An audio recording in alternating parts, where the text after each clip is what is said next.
Shalom Nexin. Selamat hari Minggu buat kalian dimanapun kalian berada. Hari ini hari Minggu, harinya Tuhan. Yuk, aku undang kita untuk fokus 1 jam ke depan untuk beribadah kepada Tuhan melalui virtual ini. Tapi tidak mengurangi rasa hormat kita buat Tuhan, hubungan intim kita dengan Tuhan, ya. Yuk, saya undang kita untuk bersatu di dalam doa.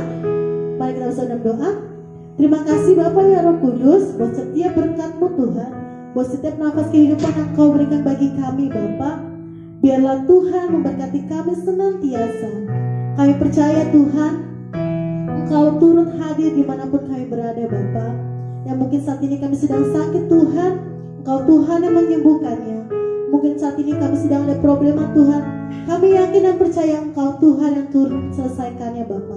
Terima kasih Bapa. 1 jam ke depan kami ingin fokus Bapa untuk mendengarkan siaran firman-Mu, memuji dan menyembah nama-Mu Bapa. Terima kasih Bapa yang baik.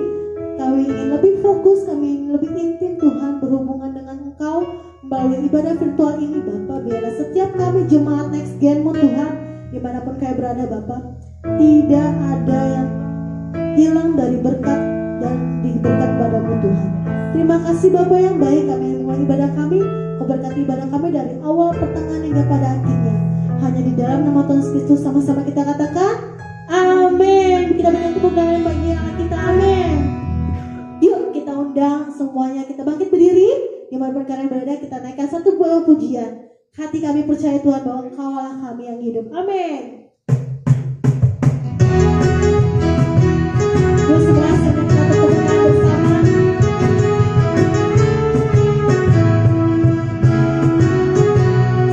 Kita katakan Tuhanlah kekuatan dan mazmurku, Dia gunung batu dan keselamatanku.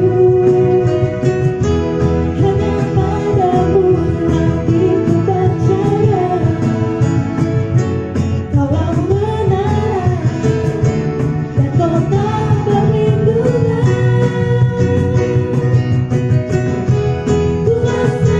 Bersyukur sebab cinta-Mu padaku takkan pernah berubah. Hatiku percaya walau bumi bergoncang, gunung-gunung beranjak, namun kasih setia-Mu tak pergi dariku. Bersama-sama kita bersama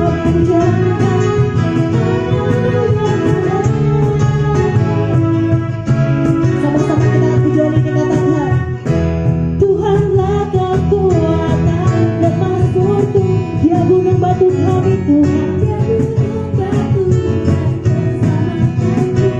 Hanya padamu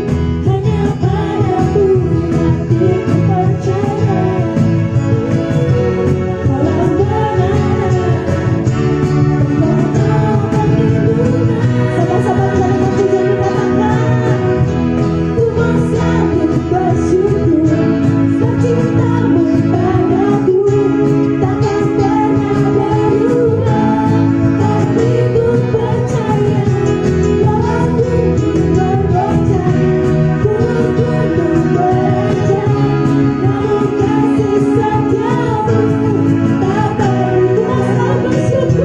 Ku mau selalu bersyukur sebab cinta-Mu padaku takkan pernah berubah.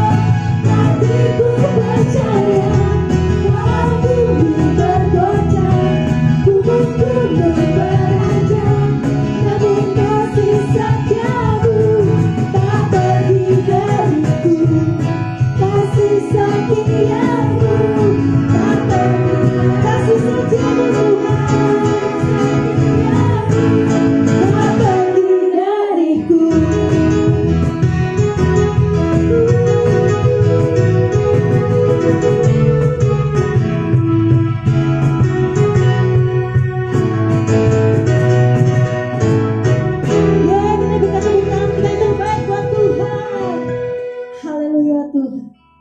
Kami siapkan hati kami Tuhan, kami siapkan penyembahan kami Tuhan. Kami memuji nama-Mu Bapa, kami ingin tinggikan nama-Mu Yesus. Biarlah setiap pujian penyembahan yang kami naikkan Tuhan bisa memuliakan nama-Mu Bapa. Kau berkati setiap hati kami Tuhan. Biarlah setiap hati kami Bapa rindu untuk menyembah memuji nama-Mu Tuhan.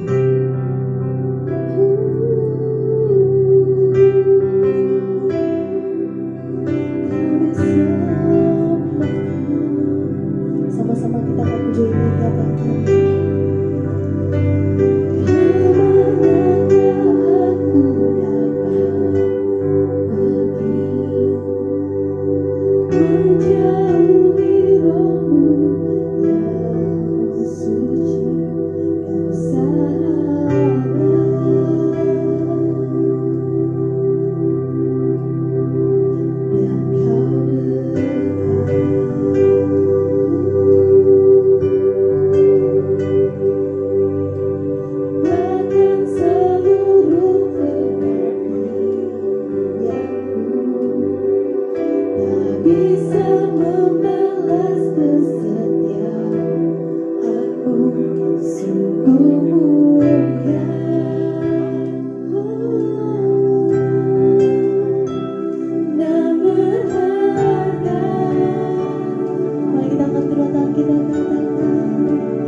Pujian ini Tuhan.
Why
kasih buat sore hari ini. Engkau sudah memberkati kami Bapa dengan puji-pujian yang kami naikkan di hadapan-Mu. Biarlah kiranya setiap penyembahan kami menjadi dupa dan juga menjadi berkat bagi Engkau Bapa. Sebentar sejenak kami akan duduk diam di hadirat-Mu. Kami akan mendengarkan sebagian daripada firman-Mu Tuhan. Biarlah Engkau yang mengurapi setiap anak-anak remaja-Mu, dimanapun mereka yang sedang mendengar dan melihat, menyaksikan untuk ibadah online streaming ini. Biarlah Tuhan Engkau yang memberkati setiap mereka. Terima kasih Bapa, terpujilah nama-Mu. Di dalam nama Tuhan Yesus Kristus kami sambut kebenaran firman-Mu. Haleluya, amin. Shalom anak-anak sekalian yang dikasihi Tuhan. Sudah saat ini tidak terasa kita sudah memasuki di bulan September ya. Gak berasa dari Januari sampai sekarang kita masih melewati, masih menghadapi yang namanya virus corona. Tapi karena Tuhan yakin dan percaya, dimanapun kalian berada, kalian harus tetap semangat. Amin. Harus tetap bersuka cita. Kenapa? Karena Tuhan kita Tuhan yang baik. Dan hari ini kita akan mendengarkan firman Tuhan. Kalau Tuhan dikasih judul yaitu Power of Prayer, yaitu kuasa doa. Ya, kita mulai di dalam firman Tuhan dari Mazmur Daud, Mazmur 55 ayat 17 sampai ayat 18 awal daripada firman Tuhan. Kalau Tuhan bacakan, teman-teman yang di rumah tolong ambil pulpen dan juga buku, kalian boleh catat, kalian boleh tulis, dan kalian sediakan semuanya juga baik Alkitab ataupun handphone yang ada di Alkitab yang ada di handphone kalian, silakan ya. Tetap kita mengikuti ibadah ini, kebenaran firman Tuhan dengan baik ya. Kalau Tuhan bacakan Mazmur 55 ayat 17 sampai ayat 18. Tetapi aku berseru kepada Allah dan Tuhan akan menyelamatkan aku. Di waktu petang, pagi dan tengah hari aku cemas dan menangis, dan Ia mendengar suaraku. Siapa yang tidak mengenal yang namanya Raja Daud? Ya, kita tahu Raja Daud yang begitu luar biasa. Tapi Raja Daud juga mengalami pergumulan yang luar biasa ya. Tetapi kita boleh melihat, kita tadi sudah membaca firman Tuhan. Mazmur Daud menuliskan bahwa apa? Ketika dia menghadapi musuh, ketika dia menghadapi persoalan, dia berseru kepada Tuhan. Walaupun dia dengan cemas hati, dia sampai menangis, tetapi dia percaya bahwa Tuhanlah yang membuat dia menjadi seorang raja yang hebat, menjadi seorang raja yang kuat. Nah, ada 3 hal tokoh yang kalau Tuhan ambil ya, yang sangat juga menarik buat kita renungkan bersama pada saat sore hari ini. Yang pertama adalah hal apa sih yang harus kita lakukan agar kuasa doa itu benar-benar nyata atas pribadi kita, atas hidup kita. Yang pertama adalah kita lihat di dalam 1 Samuel ya, 1 Samuel 1 ayat 9 sampai ayat 17 ya. Kalau Tuhan bacakan lagi, pada suatu kali setelah mereka habis makan dan minum di Silo, berdirilah Hana sedang Imam Eli duduk di kursi dekat tiang pintu bait suci Tuhan. Dan dengan hati pedih ia berdoa kepada Tuhan sambil menangis terseduh-seduh. Kemudian bernazarlah ia, katanya, Tuhan semesta alam, jika sungguh-sungguh Engkau memperhatikan sengsara hamba-Mu ini dan mengingat kepadaku dan tidak melupakan hamba-Mu ini, tetapi memberikan kepada hamba-Mu ini seorang anak laki-laki, maka aku akan memberikan dia kepada Tuhan untuk seumur hidupnya, dan pisau cukur tidak akan menyentuh kepalanya. Ayat 12, ketika perempuan itu terus-menerus berdoa di hadapan Tuhan, maka Eli mengamat-amati mulut perempuan itu, dan karena Hana berkata dalam hatinya dan hanya bibirnya saja bergerak-gerak tetapi suaranya tidak kedengaran, maka Eli menyangka perempuan itu mabuk. Ya, garis bawahi, waktu ya Hana berdoa kepada Tuhan, dia berseru kepada Tuhan ya, sampai Imam Eli mengira dia adalah seorang yang mabuk ya, sampai Imam Eli menegur dia ya. Kalau Tuhan lanjutkan lagi, lalu kata Eli kepadanya, berapa lama lagi engkau berlaku sebagai orang mabuk? Lepaskanlah dirimu daripada mabukmu. Tetapi Hana menjawab, bukan tuanku, aku seorang perempuan yang sangat bersusah hati. Anggur ataupun minuman yang memabukkan tidak kuminum, melainkan aku mencurahkan isi hatiku di hadapan Tuhan. Janganlah anggap hamba-Mu ini seorang perempuan perempuan dursila, sebab karena besarnya cemas dan sakit hati aku berbicara demikian lama.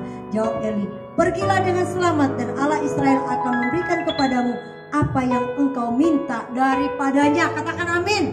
Jadi kita lihat di sini bagaimana Hana waktu dia datang kepada Tuhan, kuasa doa itu menjadi nyata. Karena apa? Karena Hana terus menerus berdoa. Artinya apa? Hana terus memanjatkan doa-doanya kepada Tuhan dan dia tidak mau berhenti berdoa. Bagaimana dengan kita?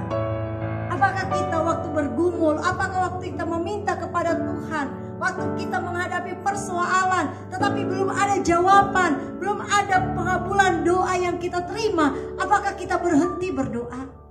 Hari ini Tuhan ingatkan kepada kita, kita belajar dari seorang Hana. Bagaimana dia bergumul begitu luar biasa.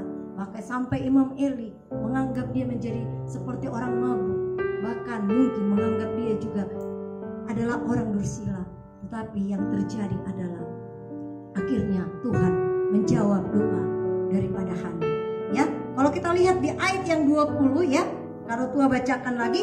Maka setahun kemudian mengandunglah Hana dan melahirkan seorang anak laki-laki. Ia menamai anak itu Samuel, sebab katanya, aku telah memintanya daripada Tuhan. Anak-anak miskin dimanapun kalian berada saat ini, apapun yang menjadi persoalanmu, apapun yang menjadi pergumulanmu, apapun yang menjadi harapanmu kepada Tuhan, mari terus engkau datang kepada Tuhan, berseru kepada Tuhan, berdoa kepada Tuhan, jangan berhenti sekalipun engkau belum menerima jawabannya. Karena apa? Ternyata jawaban doa itu juga ada proses waktunya. Mungkin doa kita waktu kita minta langsung dijawab Tuhan. Mungkin juga diberikan waktu kepada Tuhan untuk menguji iman kita, untuk melihat kesungguhan kita, ketaatan kita, kesetiaan kita kepada Tuhan. Ya, walaupun di dalam doa sebenarnya ada 3 hal yang memang harus kita pahami. Yang pertama adalah waktu kita berdoa bisa saja Tuhan berkata tidak.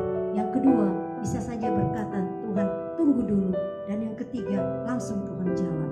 Tetapi kita lihat belajar dari Hana, bahwa Hana dia benar-benar yakin kepada Tuhan, dia benar-benar sungguh-sungguh kepada Tuhan, makanya dia terus berseru dan berdoa kepada Tuhan. Dan akhirnya di ayat yang ke-20 terjadilah apa yang diminta Hana. Karena apa? Karena Tuhan telah meneguhkan melalui Imam Eli apa yang diminta Hana. Tuhan telah berkenan sehingga kita tahu persis lahirlah yang namanya Nabi Samuel bagi bangsa Israel. Wow, begitu luar biasa. Jadi saat ini ingat, berdoalah terus kepada Tuhan. Jangan berhenti engkau berdoa. Yang kedua adalah bagaimana kuasa doa itu menjadi nyata. Ya, yang kedua adalah berdoa dengan ucapan syukur. Ya, berdoa dengan sungguh-sungguh. Maaf ya, yang kedua adalah berdoa dengan sungguh-sungguh. Siapa yang kita lihat adalah kita contoh Elia. Kita buka di dalam Yakobus ya. Dalam kitab Yakobus 5 ayat 17 sampai ayat 18 ya.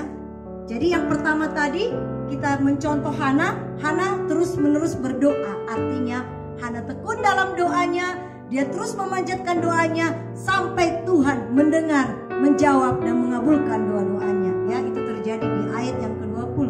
Nah, yang kedua adalah kita mencontoh yang namanya Nabi Elia. Siapa yang tidak mengenal Nabi Elia ya? Bagaimana pelayanannya begitu dahsyat luar biasa di tengah-tengah bangsa Israel. Ya, bagaimana dia membunuh 450 nabi Baal begitu luar biasa. Kita lihat betapa Nabi Elia ini sungguh sangat luar biasa. Tapi penekanannya kalau kita lihat di dalam Yakobus 5 ayat 17 sampai 18 berkata, tidak menekankan bahwa Elia seorang nabi, tapi sungguh informasi Alkitab menyatakan seperti ini.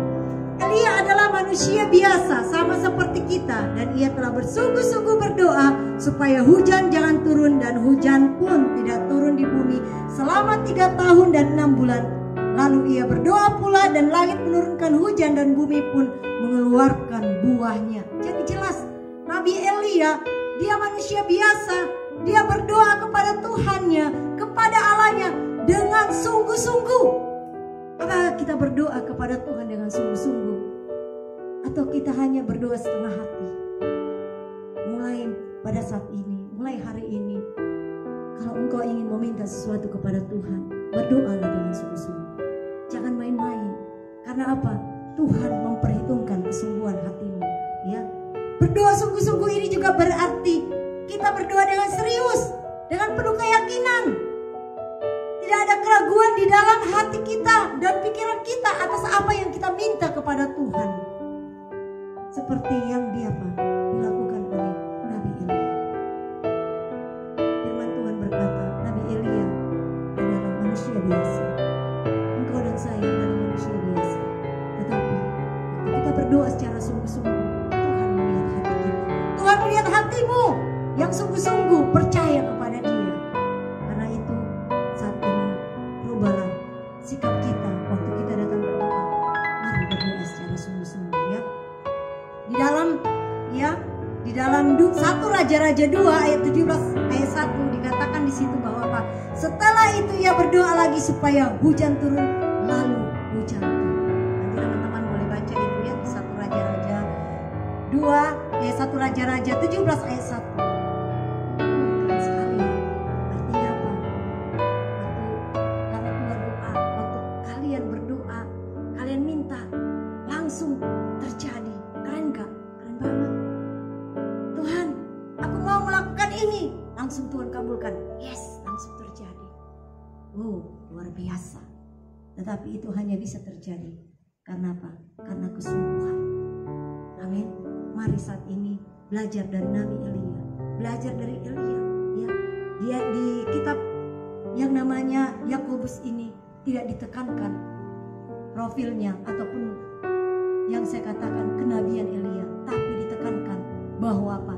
Dia manusia biasa, sama seperti kita, sama seperti anak-anak remaja, sama seperti karo tua. Ingatlah, engkau harus sungguh-sungguh memintanya kepada Tuhan. Engkau harus sungguh-sungguh meyakininya kepada Tuhan. Agar apa? Agar engkau menerima apa yang menjadi harapanmu, apa yang menjadi kerinduanmu, apa yang menjadi pergumulanmu, apa yang menjadi permohonanmu kepada Allah. Dan yang ketiga adalah, jadi bagaimana kuasa doa itu boleh terjadi atas hidup kita. Yang pertama kita mencontoh Hana terus menerus berdoa, ya. Dia tekun, dia memanjatkan doanya kepada Tuhan. Dia tidak mau pusing dengan sekelilingnya, tapi dia benar-benar terus menerus berdoa, berfokus kepada Tuhan. Yang kedua adalah berdoa dengan sungguh-sungguh. Kita lihat tadi Elia, ya, bagaimana informasi Alkitab mengatakan bahwa Elia adalah nabi biasa, adalah manusia biasa. Nah, yang ketiga adalah berdoa dengan ucapan syukur serta mengakui di dalam doa semua dosa dan kesalahan yang kita lakukan. Apa hubungannya ya kuasa doa dengan mengakui segala dosa dan kesalahan kita? Kita lihat di Yunus 2, ya. Kita lihat di dalam kitab Yunus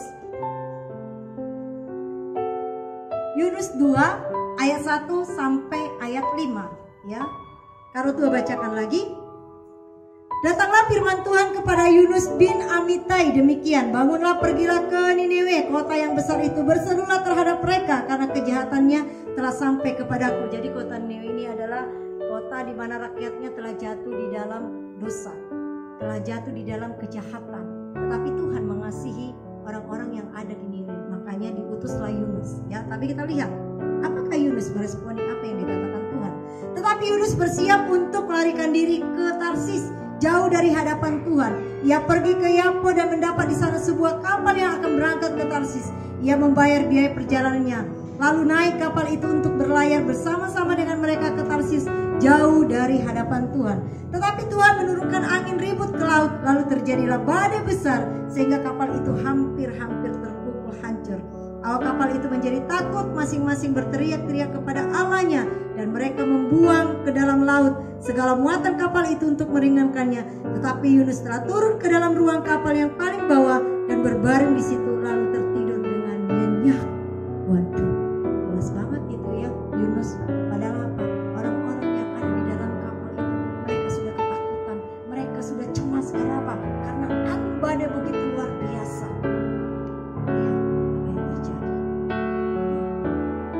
Saya bacakan di ayat yang ke-9, ya, dari cerita ini.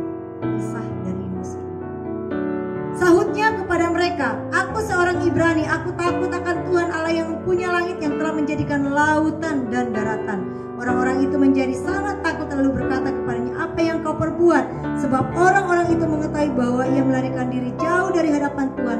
Hal itu telah diberitahukannya kepada mereka. Jadi benar, Yunus ini mengingkari panggilannya dari Allah. Dia disuruh kepada apa? Kepada kota Niniwe oleh Tuhan, tetapi dia pergi ke Tarsis. Bahkan dicatat di sini jauh. Artinya apa? Jauh apa? Dia melarikan diri dari panggilannya. Tetapi kita lihat ya, akhirnya apa yang terjadi? Kita lihat bahwa Yunus menaikkan doa, ucapan syukurnya dan mengakui semua kesalahannya di hadapan Tuhan. Kita lihat ya, di dalam Yunus 2 ini dikatakan, berdoalah Yunus kepada Tuhan Allahnya dari dalam perut ikan itu, katanya, dalam kesusahanku aku berseru kepada Tuhan dan ia menjawab aku. Dari tengah-tengah dunia orang mati aku berteriak dan kau dengarkan suaraku. Telah kau lemparkan aku ke tempat yang dalam, ke pusat lautan, lalu aku terangkup oleh arus air. Segala gelora dan gelombangmu melingkupi aku. Dan aku berkata, telah terusir aku dari hadapan matamu. Mungkinkah aku memandang lagi baitmu yang kudus? Segala air telah mengepung aku, mengancam nyawaku, samudera raya merangkup aku, lumut lautan membelit kepalaku. Ayat 9 langsung, tetapi aku dengan ucapan syukur, garis bawahi, tetapi aku dengan ucapan syukur akan kupersembahkan korban kepadamu. Apa yang kunasarkan akan kubayar. Keselamatan adalah dari Tuhan. Inilah pengakuan Yunus. Dia mengakui di hadapan Tuhan, Tuhan aku sudah salah, Tuhan aku sudah berdosa, Tuhan aku sudah mengingkari panggilanmu atas apa yang kau perintahkan. Aku harusnya pergi ke Niniwe tapi Tarsis. Akhirnya apa? Akhirnya dia dijatuhkan di dalam lautan yang begitu dalam. Atas penentuan Tuhan, Tuhan masukkan Yunus ke apa? Ke dalam ikan yang besar. Ingat ya, bukan ikan paus tapi ikan yang besar ya, ikan yang besar. Tapi lihat, dari perut ikan itu Yunus berdoa, berseru kepada Tuhan, dalam arti mengakui dosanya, mengakui kesalahannya. Akhirnya pengakuan dosa, pengakuan yang dinyatakan oleh Yunus kepada Tuhan, akhirnya Tuhan mengampuni dosanya, Tuhan mengampuni kesalahannya, dan akhirnya Yunus dimuntahkan ikan yang besar itu. Akhirnya Yunus kembali melanjutkan perjalanannya, dan akhirnya apa yang terjadi? Kota Niniwe, rakyatnya akhirnya apa? Diselamatkan oleh Tuhan. Demikian juga kita. Kalau kita punya salah, kita punya kesalahan, kalau ingin melihat kekuatan doa itu luar biasa, kuasa doa itu luar biasa terjadi atas hidupmu, ingat, mari engkau harus mengakui segala dosa-dosamu, kesalahanmu, besar kecil itu sama saja dosa di hadapan Tuhan. Kalau Tuhan nggak tahu kalian melakukan kesalahan apa, dosa apa yang kalian perbuat, hanya kalian dan Tuhan yang tahu. Tapi hari ini firman Tuhan mengingatkan bagaimana kuasa doa itu nyata. Yang pertama, marilah engkau terus-menerus berdoa seperti Hana. Yang kedua, marilah engkau terus sungguh-sungguh berdoa kepada Tuhan. Dan yang ketiga, jika engkau berdosa, jika engkau ada kesalahan di hadapan Tuhan, akuilah kesalahanmu itu seperti Yunus, akuilah dosa-dosamu itu seperti Yunus, maka Tuhan akan mengabulkan dan juga akan menyertai engkau sampai engkau melihat kemuliaan-Nya. Tuhan Yesus memberkati. Mari kita tundukkan kepala, kita berdoa. Bapa yang baik, kami bersyukur kepadamu Tuhan, buat hadirat-Mu, buat firman-Mu ya Tuhan, di mana Engkau mengingatkan kami pada sore hari ini, agar kami boleh mengalami kuasa doa yang begitu luar biasa. Kami mau belajar dari seorang tokoh yang bernama Hana, di mana Hana terus-menerus berdoa. Kami juga mau belajar dari seorang tokoh Elia Tuhan, bagaimana Elia sungguh-sungguh berdoa kepada Tuhan, maka doanya dijawab oleh Tuhan. Dan kami juga mau belajar ya Tuhan, merendahkan hati kami seperti Yunus ya Tuhan, yang mengakui segala dosa dan kesalahan yang diperbuatnya, sehingga Tuhan mendengarkan doa-doanya, Tuhan mengabulkan doanya, sehingga dia diselamatkan oleh Engkau Tuhan. Maka kota Niniwe juga diselamatkan. Bapa, terima kasih materekan firman-Mu yang sudah kami dengarkan pada saat sore hari ini. Dimanapun saat ini anak remaja-Mu Tuhan, biarlah mereka boleh diberkati dengan kuasa doa yang daripada-Mu. Dan biarlah mereka terus-menerus berdoa. Biarlah mereka sungguh-sungguh berdoa. Dan biarlah mengakui segala dosa dan kesalahan mereka. Sehingga mereka boleh mengalami kuasa doa yang nyata atas hidup mereka, atas pergumulan mereka, atas cita-cita mereka, atas harapan mereka. Karena kami percaya Tuhan, Engkau Bapa yang sangat baik. Terima kasih Tuhan, Engkau selalu memberkati ibadah kami Tuhan, dari awal pertengahan kepada akhirnya. Jika sebentar kami akan mengakhiri ibadah yang indah, yang luar biasa pada sore hari ini, curahkanlah berkat-Mu bagi kami ya Tuhan, karena kami adalah anak-anak-Mu Tuhan. Sucikan, kuduskan, tahirkan kami untuk menerima berkat yang daripada-Mu. Mari anak-anak miskin yang dikasihi Tuhan, dimanapun kalian berada, angkatlah kedua tanganmu di hadapan Tuhan. Bapa, inilah tangan-tangan kami Tuhan. Kami menghadapkan wajah kami Tuhan kepadamu. Dan kami percaya Tuhan, waktu kami memandang kepadamu, maka Tuhan Engkau memandang kepada setiap kami. Karena kami adalah umat-umat-Mu yang Kau kasihi ya Bapa. Terima kasih Tuhan, terima kasih ya Roh Kudus buat kebaikan dan kasih karunia-Mu. Terimalah berkat yang datangnya dari Allah Bapa, cinta kasih dan kasih sayang daripada Tuhan kita Yesus Kristus yang telah dikerjakannya di atas kayu salib, oleh kekuatan, persekutuan, hikmat, serta pertolongan daripada Allah Roh Kudus yang menyertai engkau dan saya mulai sore hari ini sampai Maranatha. Tuhan Yesus datang kembali menjemput kita semua di awan-awan yang permai. Kita semua yang sudah terima berkat Tuhan, sama-sama kita berkata amin. Tuhan Yesus memberkati semuanya. Tetap jaga kesehatan, tetap semangat. Shalom.